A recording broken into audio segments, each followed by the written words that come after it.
வாசித்தோம், ஜெயம் கொள்ளுகிறவன் எவன்? ஜெயம் கொள்ளுகிறவன். அப்ப எதுல ஜெயம் கொள்ள வேண்டும் அப்படின்ற ஒரு தலைப்பில் நாம் இன்றைக்கு செய்தியை பார்க்க இருக்கிறோம். ஆதியாகம புஸ்தகத்திலே 3வது அதிகாரம் 14ஆம் வசனத்தை படிக்கலாம். ஆதியாகமம் 3:14. அப்பொழுது தேவனாகிய கர்த்தர் சர்ப்பத்தை பார்த்து, நீ இதை செய்தபடியால் சகல நாட்டு மிருகங்களிலும் சகல காட்டு மிருகங்களிலும் சபிக்கப்பட்டிருப்பாய். நீ உன் வயிற்றினால் நகர்ந்து உயிரோடு இருக்கும் நாளெல்லாம் மண்ணை தின்பாய். வைக்குடுமா, மண்ணை தின்பாய். யாரை பார்த்து சொல்றாரு? சர்ப்பத்தை பார்த்து சொல்றாரு. பாம்பை இயக்கினது யார்? அதான் முக்கியம். பாம்பை இயக்கினது யாரு? பாம்புக்கும் இயேசுவுக்கும் அல்லது தேவனுக்கும் முன் விரோதம்லாம் எதுவும் கிடையாது. அது ஒரு சாதாரண, அது ஒரு மிருகம், அவ்வளோதான். அது ஒரு உயிரினம், எல்லாத்தையும் நமக்கு தான் படித்தார். அதுக்கும் கர்த்தருக்கும் முன் விரோதம் எதுவும் கிடையாது. ஆனால் அப்படிப்பட்ட அந்த சிச்சுவேஷனில் பாம்பை பார்த்து சபிக்கிறார் என்று சொன்னால், பாம்பை யாரோ இயக்குகிறார். யாரோ இயக்குறாங்க. யாரோ இயக்குறது? தள்ளப்பட்ட தூதன், பிசாசு. இப்போ தள்ளப்பட்டவன், அவன் பேர் என்னங்க? லூசிபர். லூசிபர்ன்றது தமிழில் இருக்காது, ஆங்கில வேதாந்தத்தில் லூசிபர் இருக்கு. அப்போ தமிழில் என்ன சொன்னால், விடிவெள்ளி ஆகிய நட்சத்திரம் ஆகிய சாத்தானே அப்படின்னு சொல்லி பார்க்கணும். அதிகாலையின் மகனாகிய, விடிவெள்ளி மகனாகிய அப்படின்னு வேதத்துல பார்க்கணும். அப்போ இந்த சர்ப்பத்தை தூண்டினது தான் பிசாசு. இப்போ ஆண்டவர் சர்ப்பத்தை பார்த்து சொல்றாரு, நீ மண்ணை தின்பாய். பாம்பு இன்னைக்கு நான் மண்ணு தின்னுதா? அதெல்லாம் பார்த்துருக்குறோமா? சரி, பிசாசு அதை இயக்கின பிசாசை பார்த்து சொல்ற, பிசாசை பார்த்து நீ மண்ணை தின்பாய் அப்படின்னு கூட அவர் சொல்லலாம். பிசாசுக்கு மண்ணை தோன்றதுனால என்ன லாபம்? இல்லை. ஆனால் நம்ம நாட்டில் மண் சோறுன்னு ஒன்று வச்சுட்டுக்கிறாங்க. இதை வச்சு தான் மண் சோறு சாப்பிடுங்க அப்படின்னு. இதெல்லாம் அப்படிலாம் செய்கிறது பிசாசுக்கு ரொம்ப பிடிக்கும். மண் சோறு சாப்பிட்றது இதெல்லாம் பிசாசுக்கு ரொம்ப பிடிக்கும். ஆகவே பிசாசை பார்த்து நீ மண்ணை தின்பாய் என்று சொல்லுகிறார்னா, பிசாசு மண்ணை சாப்பிட்றதுனால என்ன லாபம்? அப்ப என்ன காரணத்தை வைத்து அதை சொல்லுகிறார்? அப்படி அவர் சொல்லுவதனுடைய நோக்கம் என்ன? மண்ணை தின்பாய் என்று சொல்லி சாத்தானை பார்த்து சொல்றாரு. யாருக்கும் மண்ணு தின்றதுனால ஒரு லாபமும் இல்லை. அப்படி இருக்கும் பொழுது பிசாசை பார்த்து சொல்லுகிறார் என்று சொன்னால், மனிதனை கர்த்தர் எதனால உருவாக்கினார்? அப்போ மண்ணை தின்பாய் என்பதனுடைய மீனிங் என்ன? மனிதனை தின்பாய். மனிதனை தின்பாய் அப்படின்னு சொன்னால், ஆதாம் ஏவாளையும் பாவத்தில் தள்ளினாம் பாருங்க, அங்க ஸ்டார்ட் ஆச்சு பிசாசு மனிதனை சாப்பிட்ற வேலை. எப்படியெல்லாம் அவன் சாப்பிட்டுக்கிறான்? இப்போ அதுதானே கேள்வி. மனிதனை தின்பாய் அப்படின்னு சொன்னால் நம்மளை கட்சி சாப்பிட்றானா? இல்லை.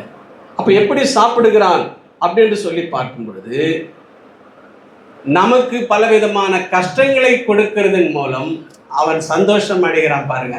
அதான் அவன் சாப்பிடுவது. நம்முடைய இன்பத்தை எல்லாம் பறிக்கிறான் பாருங்க, அதுதான் பிசாசு சாப்பிடுவது. நமக்கு வறுமைகளை கொடுக்கிறான் பாருங்க, அதுதான் பிசாசு சாப்பிடுறது. நமக்கு பல தோல்விகளை கொடுக்கிறான் பாருங்க, அதெல்லாம் பிசாசு சாப்பிடுறது. இப்ப தோல்விகளின் உச்சக்கட்டம் என்ன ஆயிப்போகுது? கடைசியில மனிதர்கள் செத்துடலாம். நல்லா சொன்னாங்க, செத்துடலாம். அப்போ பிசாசுனுடைய மண்ணை தின்பாய் என்கிற அந்த பணி ஒரு மனிதனிடத்தில் எப்ப முடியுதுன்னா, அவன் தற்கொலைக்கு போகும் பொழுது அவனுடைய பிசாசு அந்த மனிதனிடத்தில் மண்ணை தின்கிற வேலை முடிவடைகிறது. ஏன்னா தற்கொலை என்பது, தற்கொலை செய்து கொள்ளுகிறவர் பரலோகத்துக்கு போகவே முடியாது. அப்படி என்று சொன்னால் அந்த செயலை ஒரு மனிதன் செய்யும் பொழுது அன்னைக்கு தான் பிசாசுக்கு அந்த மனித இடத்துல முழு வெற்றி கிடைக்கும். இடைப்பட்ட வெற்றி எல்லாம் கிடைக்கும். ஆனால் நாம் ஆண்டவருடைய பிள்ளைகளாக இருக்கும் பொழுது அது தோற்று போகும். பிசாசு தோற்று போகலாம். மண்ணாகிய நாம் இயேசு கிறிஸ்துவுக்குள் வாழும் பொழுது, அவர் பிள்ளைகளாக நாம் இருக்கும் பொழுது பிசாசு தோற்று போவான். அல்லேலூயா. அவன் மண்ணை தின்கிற, அதாவது மண்ணை என்றால் மனிதனை தின்கிற வேலை தோற்று போகுது. இப்ப இன்னைக்கு நம்முடைய வாழ்க்கையிலே பல விதமான கஷ்டங்களை கொடுத்து நம்மை தின்னு கொண்டுதான் இருக்கிறான். பாவங்களின் வழியாய், இல்லையா? முன்னெல்லாம் பாவத்தை தேடி போய் செய்ய வேண்டிய நிலை இருந்தது. இப்பெல்லாம் கையிலேயே இருக்குது செய்யறது. எது? செல்போன். அப்பெல்லாம் பாவம்னா எது பெருசா சொல்லுவான்? எது பெருசா சொல்லுவான்? சினிமா சொல்லுவோம். அவர் தோராயமா அதுதான் பொதுவானது. சினிமா சொல்லுவோம். அதுக்கப்புறம் திருடு, பொய், கொலை அதெல்லாம் சொல்லி நேர்ப்போம். ஆகவே இப்படிப்பட்ட காரியங்களின் வழியாய் அவன் நம்மை தின்னு கொண்டிருக்கிறான். இப்போ போன் வழியாய் நம்மை தின்னு கொண்டிருக்கிறான். நமக்கு நிறைய பேர் தெரிறதில்லை. அதை தானே பார்க்குறோம், இதுதானே பார்க்குறோம். நல்லது இருக்குது தான், ஃபோனில் நல்லது இருக்குது. இது பாதினா அது பாதி, நம்ம எதுவும் சொல்கிறதுக்கு இல்லை. இன்னைக்கு உட்கார்ந்த இடத்துல நல்லத விஷயங்கள்லாம் நிறைய தெரிந்து கொள்ளலாம். பைபிள் விஷயங்கள் கூட நிறைய தெரிந்து கொள்ளலாம். ரகசியங்கள் கூட நிறைய தெரிந்து கொள்ளலாம். நான் பிரசங்கிக்காத பிரசங்கெல்லாம் கூட நிறைய ரகசியமான, நம்மை விட நன்றாக பேசக்கூடியவர்கள்லாம் இருக்கிறார்கள். எல்லாம் நன்றாக தெரிந்து கொள்ளலாம் தான். ஆனால் அதே சமயம் அதில் தீமை இருக்குது. எப்பவுமே தோட்டத்தில் பார்த்தீங்கன்னா ஆதாம் ஏவாளுக்கு மொத்தம் எவ்வளோ பழம் இருந்துச்சு சாப்பிட்றதுக்கு? இப்போ பார்க்குற பழமெல்லாம் அப்போ இருந்துச்சு, எல்லா பழமும் இருந்தது. ஆனால் வானான்னு சொல்கிற பழத்தில் தான் கவனம் போச்சு, இல்லையா? அதுபோல் செல்ஃபோனில் கூட வானான்றதுல தான், இது கூடாதுன்றதுல தான் நம்முடைய கவனங்கள் நிறைய போகும். ஆனால் இப்படியெல்லாம் மனிதனை பிசாசு என்ன பண்ணுறாங்க? சாப்பிட்டு இருக்கிறான். சத்தமா சொல்லு, என்ன பண்றான்? கஷ்டத்தை கொடுக்கறதன் மூலம், துன்பத்தை கொடுக்கறதன் மூலம், துயரத்தை கொடுக்கறதன் மூலம், வியாதி கொடுக்கறதன் மூலம், வறுமை கொடுக்கறதன் மூலம், நஷ்டம் கொடுக்கறதன் மூலம், சண்டை செய்து கொள்வதன் மூலம், வாக்குவாதம் செய்து கொள்வதன் மூலம், பொறாமைப்படுவதன் மூலம், எதிர்ப்புகளை தெரிவிக்கிறதன் மூலம், மற்றவருடைய பொருளின் மேலே ஆசைப்படுவதன் மூலம், மற்றவர்களை சித்திரவாதை செய்வதன் மூலம், மற்றவர்களை சரியாய் மரியாதையாய் கவனிக்காததன் மூலம், இப்படியெல்லாம் மனிதனை பிசாசு என்ன பண்ணுறாங்க? சாப்பிட்டு. நமக்கு தான் தெரியுது, அதுதானே விடுங்க, தெரியாம வாயில வந்துச்சு, அது ஒன்றும் பெரிய குற்றம் இல்லை அப்படின்று நம்மை நாமே சரிப்படுத்திக் கொள்கிறோம். நம்ம செய்த குற்றத்துக்கு நம்மை நாமே அதை ஒரு நியாயப்படுத்தி விட்டு நம்முடைய குற்றங்களிலே தொடர்ந்து ஓடிக்கொண்டிருக்கிற நிலைமைகளை பார்க்கிறோம். ஆனால் எனக்கு அருமையானவர்களே, இதெல்லாம் யாருடைய வாழ்க்கையில இருக்கிறதோ, யாரெல்லாம் எப்படிப்பட்ட காரியங்களை செய்கிறார்களோ, அவர்கள் எல்லாருமே பிசாசு சாப்பிட்டு இருக்கிறான். சாப்பாடு எவ்வளவு சாப்பாடு வச்சா மொத்தத்துக்கு லப்புக்குன்னு வாயில் போட்டுக்கிறான். இல்லை, கொஞ்சம் கொஞ்சமாக தான் எடுத்து சாப்பிடும். அதுபோல பிசாசும் கூட இந்த உலகத்தில் வாழ்ந்து கொண்டிருக்கிற நம்முடைய வாழ்க்கையிலே நமக்கு எந்த வயது வரைக்கும் நமக்கு நிர்ணயிக்கப்பட்டிருக்கிறதோ அந்த நாள் வரையிலே எப்படி கர்த்தர் நம்மை விட்டு நீங்காமல் இருக்கிறேன் என்று சொல்லுகிறாரோ, உலகத்தின் முடிவறிந்தும் சகல நாட்களிலேயும் நான் உங்களோட கூட இருக்கிறேன் என்று சொல்றாரோ, அதே மாதிரி பிசாசும் கூட உலகத்தின் முடிவு நாட்கள் வரையில் நானும் உங்களோட கூட இருந்து உங்களை சாப்பிட்டுக்கிட்டே இருப்பேன். இல்ல, உங்களை நானும் சாப்பிட்டுட்டே இருப்பேன். அப்போ பிசாசு எங்கெல்லாம் நம்மை சாப்பிடுகிறான்? மண்ணை தின்பாய் என்று சொன்னால் மனிதனை தின்பாய். மனிதனை எங்கெல்லாம் தின்று கொண்டிருக்கிறான் என்று சொன்னால் இப்படிப்பட்ட பலவிதமான பாவங்களிலே தின்று கொண்டிருக்கிறான். சண்டை போடுவதன் மூலம் தின்று கொண்டிருக்கிறான், பொறாமைப்படுவதன் மூலம் தின்று கொண்டிருக்கிறான், விரோதம் பாராட்டுவதன் மூலம் தின்று கொண்டிருக்கிறான், கோபம் கொள்வதன் மூலம் தின்னு கொண்டிருக்கிறான், வியாதிகளின் மூலம் தின்னு கொண்டிருக்கிறான், அதை ஏற்கனவே சொன்ன மாதிரி ஒரு வியாதியோ, ஒரு தோல்வியோ, ஒரு பெரிய ஒரு பண கஷ்டமோ, அது முத்தி போய் இதுல வெற்றி பெற முடியாது என்ற ஒரு நிலை வரும்பொழுதுதான் மனிதன் தற்கொலை என்கிற ஒரு முயற்சிக்கு போகிறான். பிசாசுக்கு மனிதன் செய்கிற பாவங்களிலே அவனுக்கு பிடித்த பாவம் எதுனா தற்கொலை பாவம் தான். ஏன்னா அவன் எண்டு வரைக்கும் கர்த்தர் இல்லாமலே செத்து போறான்ல. அவர் ஓகே, எதுக்கு ஓகே? நரகத்துக்கு ஓகே அவர். ஏன்னா வெற்றி பெறவில்லையே. கடைசியா தற்கொலை என்பது பிசாசினுடைய ஒரு கடைசி ஆயுதம். அதை ஒரு மனிதன் செய்யும் பொழுது அப்போதான் பிசாசுக்கு ஒரு மனிதனை சாப்பிடுகிற வேலை முடிவடைகிறது. அப்படியானால் இங்கே தான் வாசிக்கிறோம், இப்படிப்பட்ட கஷ்டங்களின் மூலம் மனிதனை சாப்பிட்டு கொண்டிருக்கு. அதனால்தான் பிரசங்கி புஸ்தகத்திலே ஒரு வசனத்தை வாசிக்கலாம். 7வது அதிகாரம் 17வது வசனத்தை வாசிக்கலாம். பிரசங்கி 7:17.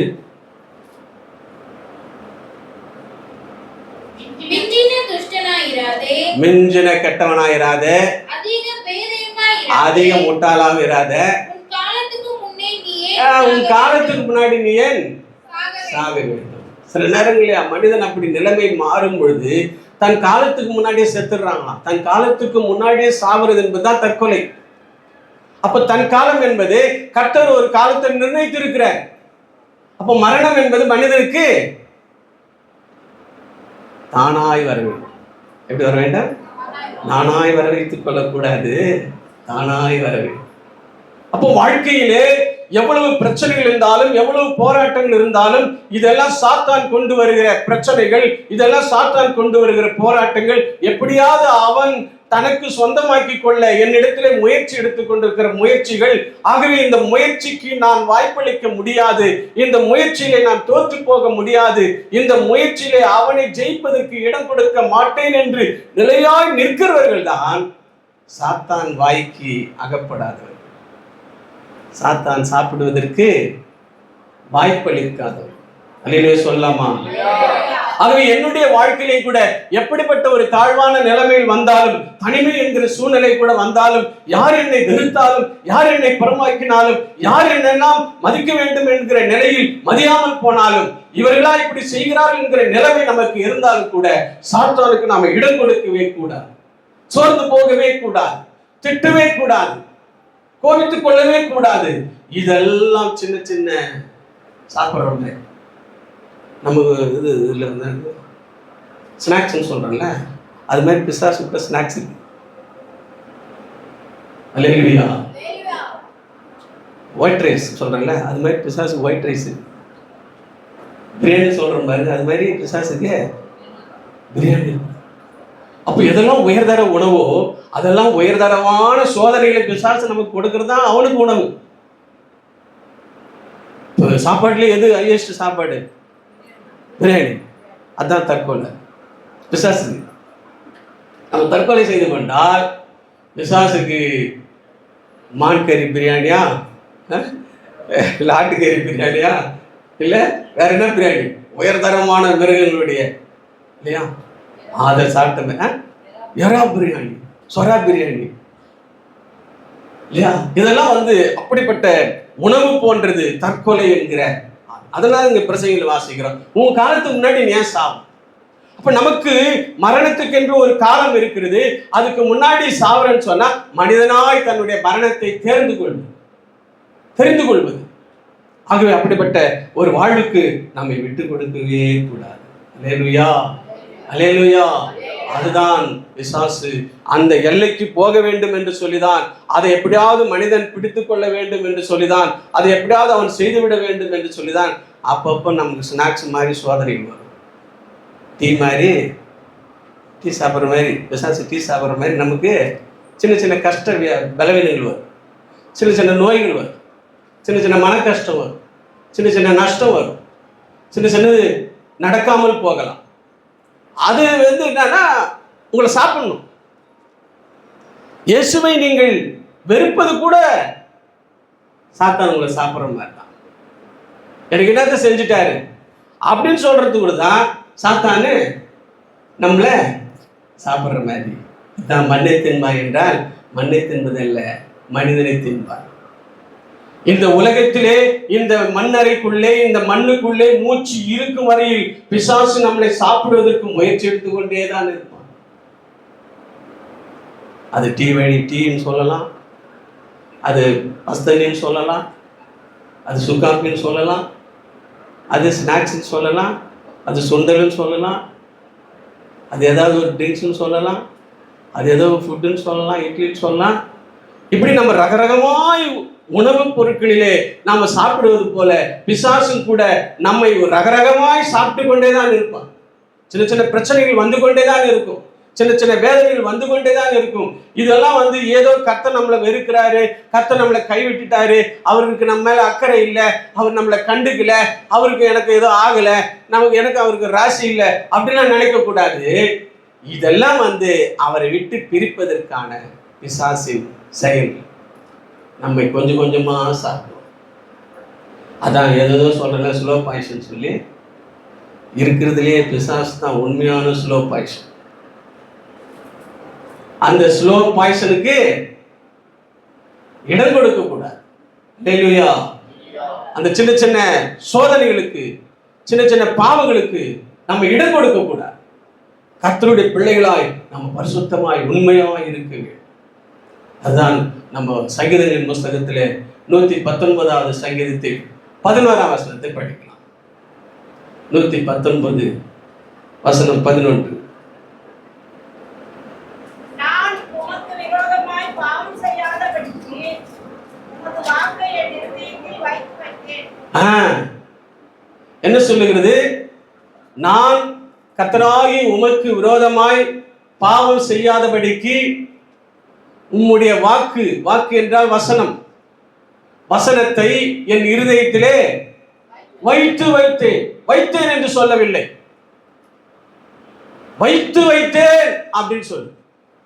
அப்படின்னா இப்போ ஒரு பேர் இருக்குதுன்னு வச்சுங்களேன், பட்டு புடவை எடுத்துன்னு போய் எங்க வைப்பீங்க? பேரோடு. அப்படிப்பட்ட நீங்க உங்க கையில ஒரு 10,000 நகை இருக்குன்னு வச்சுங்களேன். இன்னைக்கு 10,000 என்ன வேலை இல்லை, எப்படி ஒரு 15 லட்சம் ஆயிடுமா?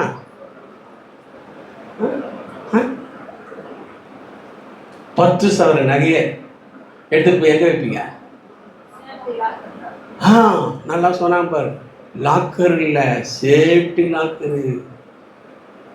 அது அப்படித்தான் தெரியும், ஆனா கீழே ஒண்ணு இருக்கும், சீக்ரெட் லாக்கு, அதான் சேஃப்டி லாக்கு. அது தெரியவே தெரியாது. அது அந்த அளவுக்கு பீரோக்காரன் கண்டுபிடிச்சிருப்பான். அதை விட இன்னொரு பெரிய லாக்கர் இருக்குது, எடுத்துன்னு போய் பேங்க் லாக்கர்ல வச்சிருக்கு. இப்பெல்லாம் வைக்காதீங்க, எடுத்துருவாங்கன்னு சொல்லுங்கிறாங்க. அந்த அளவுக்கு எங்கேயா இருக்குது. அப்போ இங்க வசனம் என்ன சொல்லுது? வைத்து வைத்தேன் அப்படின்னா நம்முடைய இருதயத்துல 2 பார்ட் இருக்குதுங்க. அது பட்டுப்பட வைக்கிற பார்ட் ஒன்று, இன்னொன்னு நகை வைக்கிற பார்ட் ஒன்று. பட்டுப்பொழுதைய கூட யாருக்குன்னு எடுத்து கொடுத்துருவோம். 10,000 நகை யாருக்குன்னு எடுத்து கொடுக்குமா? கொடுக்க மாட்டல. அப்படின்னா என்னன்னா 2 ஹார்ட் இருக்குது, இருதயத்தில் 2 பகுதி இருக்குது. சிலதெல்லாம் புடவை மாதிரி, சிலதெல்லாம் பேண்ட் ஷர்ட் மாதிரி, சிலதெல்லாம் பனியன் மாதிரி. அது வரும், அது போகும், அது கிழிஞ்சிடும், அது போயிட்டு இருக்கும். பிரச்சனைகள் அப்படிதான் நம்முடைய வாழ்க்கையில கூட. நீங்க கூட அப்படிதான் நினைக்கணும். பிரச்சனைகள், சின்ன சின்ன சோதனைகள், சின்ன சின்ன கஷ்டங்கள், வறுமைகள், நஷ்டங்கள், அதெல்லாம் ஒரு புடவை மாதிரி, ஒரு சின்ன ஒரு ட்ரெஸ் மாதிரி நீங்க நினைக்கணும். அது இருக்கும், இல்லாம போயிடும். இப்பதான் சமீபத்தில் ஆண்டி நீங்க கட்டினுக்கிற புடவை ரொம்ப அழகா இருக்குதுன்னு அம்மா கிட்ட சொன்னாங்க பாருங்க. மறுநாள் அந்த புடவை குத்துட்டாங்க. ஆண்டி நீங்க போட்டுக்கிற 10,000 நகை அழகா இருக்குது. கொடுக்க முடியுமா? முடியாது. பிரச்சனைகளும் அப்படிதான், புடவை மாதிரி போயிடும்.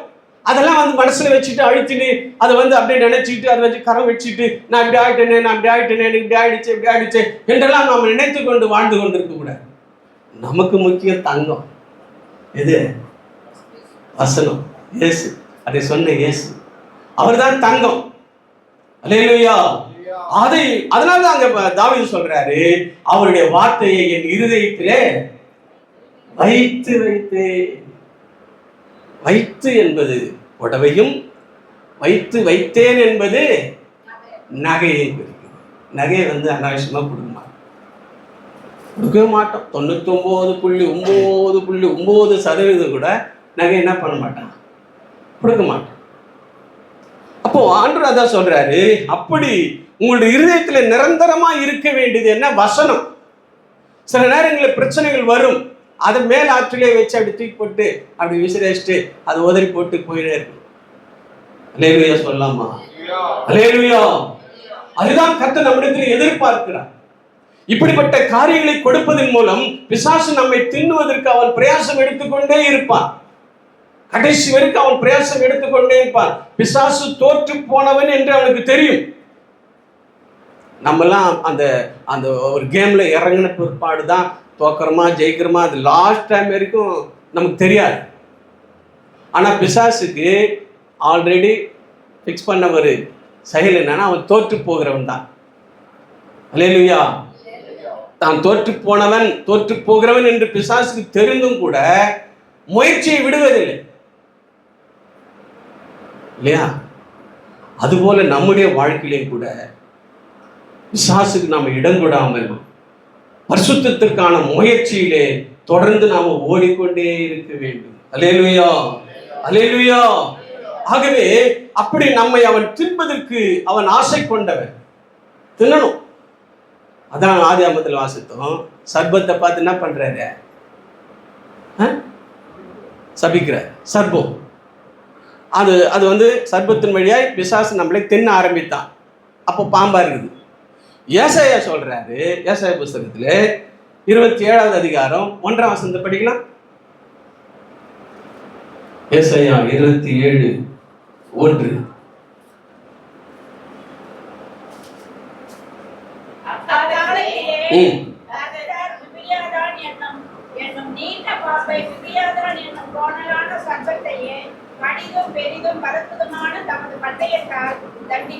கர்த்தர் தண்டிப்பார்.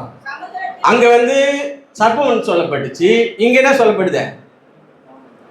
பாம்பு, பெரிய பாம்பு. அந்த சின்னதா இருந்தது, இப்ப என்ன போச்சுங்க, ஒரு நீண்ட பாம்பாகி போச்சு. ஏசாயா காலம்னு சொன்னா ஒரு 2000 வருஷம், இந்த உலகத்தின் வருஷம். நிறைய பேரை தின்னு தவுளோண்டு பாம்பா இருந்த பிசாசு தின்னு என்ன போச்சுப்பா, நீண்ட பாம்பாகி போச்சு. உலகத்துக்கு மொத்தம் எத்தனை வருஷம் கொடுக்கப்பட்டிருக்குது? தோராயமா 6000 வருஷம் கொடுக்கப்பட்டிருக்கு. இந்த 6000 வருஷமா இந்த உலகத்தில் இருக்கிற இவ்வளோ மனிதனை சாப்பிட்றான, அவன் எவ்வளோ பெருசாக இருப்பான்ல. அதான் தீர்க்கதரிசனம் ஏசாயா சொல்லுது. அவனுடைய எண்டு வெளிப்படுத்தல் புஸ்தகத்தில் படிக்கலாம். அவனுடைய எண்டு உருவம் எவ்வளோ பெருசா இருக்கும்? 12:9 படிக்கலாம். வெளிப்படுத்தல் 12:9. உலகம் அனைத்தையும் மோசம் போகிற அன்னைக்கு 2 பேரை மோசம் ஆக்கினான். அவர்களிருந்து அப்படியே பாவ சந்ததிகள் இந்த உலகத்துல எத்தனையோ மில்லியன் மக்கள் உருவாகி கொண்டிருக்கிறார்கள். எத்தனையோ பேர் மரித்து போனார்கள். ஒரு வார்த்தை சொல்லப்படுகிறது, 9 வினாடிகளில் ஒரு மனிதன் சாகிறான். என்னதுங்க? 9 வினாடியில இப்படி சொல்றல, 1 2 3 4 5 6 7 8 9 ஒரு உயிர் போயிடுச்சு. திருப்பி 9 வினாடி எங்கேயோ ஒரு உயிர் போய் கொண்டிருக்கிறது. அது பரலோகத்துக்கு போற உயிரா, அது நரகத்துக்கு போற உயிரான்றது நமக்கு தான் தெரியாது. இயேசுக்கு தெரியும், பிசாசு தெரியும். 9 வினாடிகளில் ஒரு உயிர் இந்த உலகத்திலே போய் கொண்டிருக்கிறது அப்படின்னு சொன்னால் எவ்வளவு உயிர்! அதுல கர்த்தருக்கு உள்ள ராஜ்யத்துக்கு போன உயிர் எத்தனையோ, நரகத்துக்கு போன உயிர் எத்தனையோ நமக்கு தெரியாது. அது அவருக்கு தான் தெரியும். ஆகவே அப்படி இந்த உலகம் அனைத்தையும் மோசம் போக்கின பிசாசு என்றும் சாத்தான் என்றும் சொல்லப்பட்ட பழைய பாம்பு எது? ஏதேன் தோட்டத்திலே வந்த பாம்பு. பாம்புனா பாம்புன்னு நீங்க நினைச்சு கொள்ளக்கூடாது. பாம்பின் வழியாக கிரியை செய்கிற பிசாசு, பழைய பாம்பாகிய பிசாசு பெரிய வலு சர்ப்பம் ஆயிடுச்சான். என்ன ஆயிடுச்சுங்க? பெரிய பெரிய வலு சர்ப்பம் ஆயிடுச்சு. அப்படின்னா என்ன? எவ்வளோ பெருசு? அதுக்கு என்ன வார்த்தை சொல்லலாம்? டிராகன் சொல்லலாமா? டிராகன் சொல்லலாமையா? அனகுண்டா. இல்லையா? பெரிய பாம்பு. சொல்லலாம் எவ்வளோ நீளமாக இருக்குல்ல பாம்பு. அது ஒருவேளை சர்ச் பண்ணி பார்க்கணும் கூகுளில். ஒரு பாம்பு 3. அப்போ கடைசியாக ஒரு பெரிய வலு சர்ப்பமாய் ஒரு அனகுண்டா சைஸுக்கு அது போயிடுச்சுன்னு சொன்னா, அவ்வளோ பேர் இந்த உலகத்துல பாவத்துல பிசாசு தள்ளி தள்ளி தள்ளி விட்டான் பாருங்க, அதுதான் அவன் சாப்பிடுறது. மண்ணை தின்பா என்றால் பாவத்திலே மனிதனை தள்ளுவதன் மூலம் தின்பாய், பாவத்திலே மனிதனை வீழ்த்துவதன் மூலம் தள்ளுவாய், தின்னுவாய். அப்படி பிசாசு இந்த உலகத்திலே மண்ணை தின்று கொண்டிருக்கிறான். இந்த மண்ணாகிய நாம அவன் தின்றதுக்கு இடம் கொடுக்க கூடாது. அல்லேலூயா. பொண்ணு வழியாய் தின்பான், ரத்த பொண்ணு வழியாய் தின்பான், புள்ள வழியாய் தின்பான், மனைவின் வழியாய் தின்பான், புருஷன் வழியாய் தின்பான், உறவுகளின் வழியாய் தின்பான், நண்பர்கள் வழியாய் தின்பான், பாவங்களின் வழியாய் தின்பான். ஒரு நாளும் அவன் வாய்க்கு நம்ம இடம் கொடுக்கவே கூடாது. அவன் வாய்க்கு நம்ம பிரியாணியாகவும் ஆகக்கூடாது, அவன் வாய்க்கு ஒயிட் ரைஸாகவும் ஆகக்கூடாது, அவன் வாய்க்கு டிஃபனாகவும் ஆகக்கூடாது, அவன் வாய்க்கு நம்ம ஸ்நாக்ஸாகவும் ஆகக்கூடாது, அவன் வாய்க்கு டீயா கூட ஆகக்கூடாது, அவன் வாய்க்கு தண்ணியா கூட ஆகக்கூடாது. சொல்லலாமா? அல்லேலூயா. ஆகவே அந்த வலு சர்ப்பமாகிய அந்த பிசாசை பார்த்து சொல்றார், நீ மண்ணை தின்பாய், அதுக்கு இடம் கொடுக்கவே கூடாது. அப்படி இடம் கொடுக்க கூடாதுன்னா இயேசுக்குள்ள இருந்தா அவன் நம்மளை தின்ன முடியாது. இயேசுவை விடும் பொழுது, இயேசுவை மறக்கும் பொழுது அவன் நம்மை தின்கிறான், எப்படியாவது தின்பான். அப்ப இயேசு கிறிஸ்து சாத்தானை ஜெயித்தவர். முந்தின ஆதாம் பாவத்தில் விழுந்தான், ஆனால் பிந்தின ஆதாம் என்று சொல்லப்படுகிற இயேசு கிறிஸ்துவோ பாவத்தை ஜெயித்தார், பாவத்துக்கு சொந்தக்காரனாகிய பிசாசை ஜெயித்தார். அல்லேலூயா சொல்லலாமா? ஆகவே நாமும் ஜெயிக்க பிறந்தவர்கள். நாம பிசாசின் வாய்க்கரிசி கிடையாது. வாய்க்கரிசி கிடையாது. அரிசி 2 இடத்துல போடுவாங்க. எங்க போடுவாங்க? சாவு போடுவாங்க, அப்புறம் கல்யாணத்தில் போடுவாங்க, அதுக்கப்புறம் வாயில போடுவாங்க இல்லையா? பிசாசுக்கு எந்த சூழ்நிலையிலேயும் அவன் வாய்க்கு நாம எந்த உணவாகவும் மாறுவதற்கு இடம் கொடுக்கவே கூடாது. அவன் மண்ணை தின்கிறவன் தான், மனிதனை தின்கிறவன் தான், ஆனால் நான் இல்லை. சத்தமா சொல்லாமா? நான் கர்த்தருடைய பிள்ளை, என்னை அவன் தின்ன முடியாது. நான் இயேசுவின் இரத்தத்தாலே மீட்கப்பட்டவள், என்னை அவன் தின்ன முடியாது. அல்லேலூயா. அப்படிதான் இயேசுவை கூட தின்றதுக்கு பிசாசு ட்ரை பண்ணான். ஆதியாகமம் 3வது அதிகாரம் 15வது வசனத்திலே என்ன சொல்லுதுன்னா,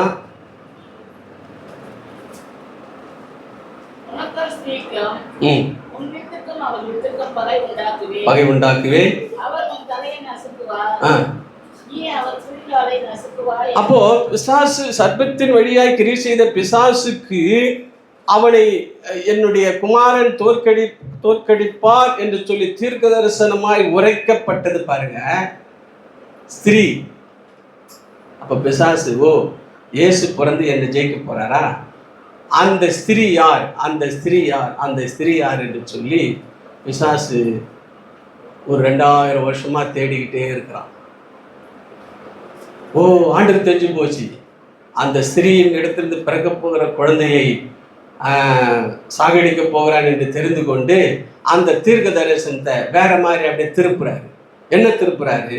ஏசாயாவின் புத்தகத்திலே 7வது அதிகாரம் 16வது வசனத்துல கொஞ்சம் திருப்பி வேற மாதிரி சொல்றாரு. மனித குலத்துக்கு இது அதனால் ஆண்டவர் தாமே உங்களுக்கு ஒரு அடையாளத்தை கொடுப்பார், இதோ கன்னிகை கர்ப்பவதியா. அப்ப அது வரைக்கும் ஒரு குமாரனை பெறுவார், அதான் இயேசு, கன்னிகை. அப்போ ஆதியாகமம் 3:15 சொன்னது ஒரு ஸ்திரீ, சிறியங்க சிறியங்க சிறியங்கன்னு பிசாசு தேடிக்கொண்டிருக்கும் போது ஏசாயா கிட்ட கன்னிகை அப்படின்னு மாத்திட்டார். ஓ, ஏசாயா தீர்க்கதரிசனம் மூலம் சிறிடத்தில் பிறக்க போகிற அந்த இயேசு கிறிஸ்து கன்னியின் வயிற்றிலே பிறக்க போகிறாரா அப்படின்னு சொல்லி யார் அந்த கன்னிகை, யார் அந்த கன்னிகை, யார் அந்த கன்னிகை என்று சொல்லி 2000 வருஷமா இந்த உலகத்திலே இயேசுவை தின்பதற்கு அவன் தேடிக்கொண்டிருக்கிற நேரத்தில் மத்தேயு புஸ்தகம்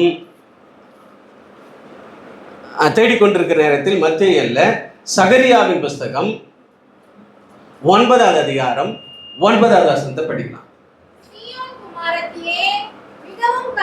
களிக்கூறு, எருசலேம் குமாரத்தியே கம்பீரி, இதோ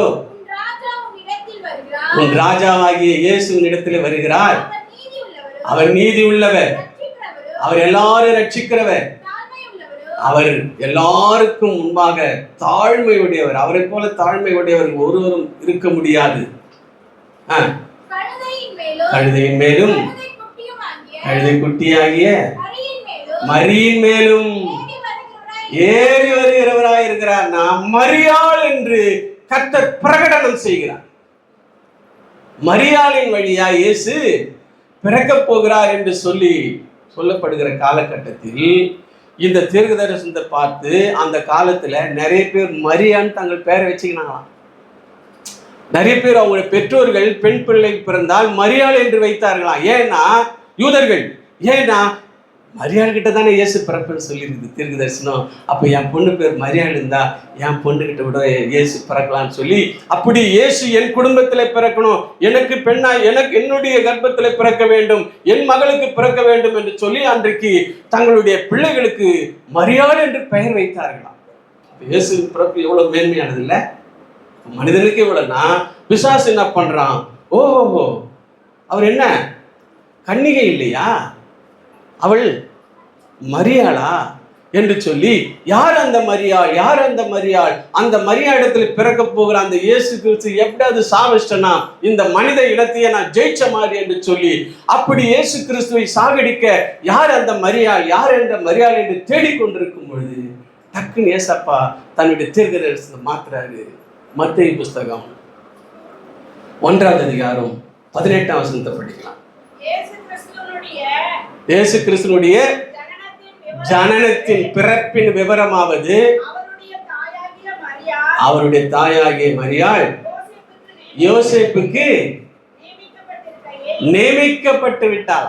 யார் அந்த கன்னிகை, யார் அந்த மரியாள், யார் அந்த ஸ்திரீ என்று தேடிக்கொண்டிருக்கிற நேரத்தில் இங்க டைவர்ட் பண்றாரு ஏசப்பா. என்ன டைவர்ட் பண்றாருன்னா, கர்த்தர் டைவர்ட் பண்றாரு. என்ன பண்றாருன்னா, அந்த மரியாள் என்கிற அந்த சகோதரியை ஒரு மகனுக்கு நிச்சயமாக்கப்பட்டு விட்டு, கன்னிகை தானே கன்னிகை தானே கன்னிகை தானே என்று தேடிக்கொண்டிருந்தால் கன்னிகை என்ன பண்ணிட்டாங்க?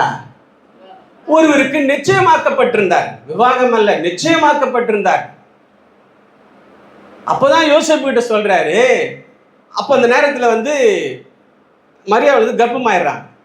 இந்த விஷயம் யோசேப்புக்கு தெரிஞ்சதும், ஐயோ நாம நம்ம மனைவியோடு சேராமலே இவள் கர்ப்பமாகிவிட்டாள் என்று சொல்லி தந்திரமாக யாருக்கும் தெரியாமல் அவளை விட்டுட்டு போயிடலாம் நினைக்கும் பொழுதுதான் தூக்கத்திலே தேவதூதன் உன் மரியாளை, உன் மனைவியாகிய அது வரப்போகிற மனைவியாகிய மரியாளை உன் மனைவியாய் சேர்த்து கொள்ள ஐயப்படாதே, அவளிடத்துல உற்பத்தி ஆகியிருப்பது பரிசுத்த ஆவியினாலே அப்படின்னு சொல்ல போந்தான்.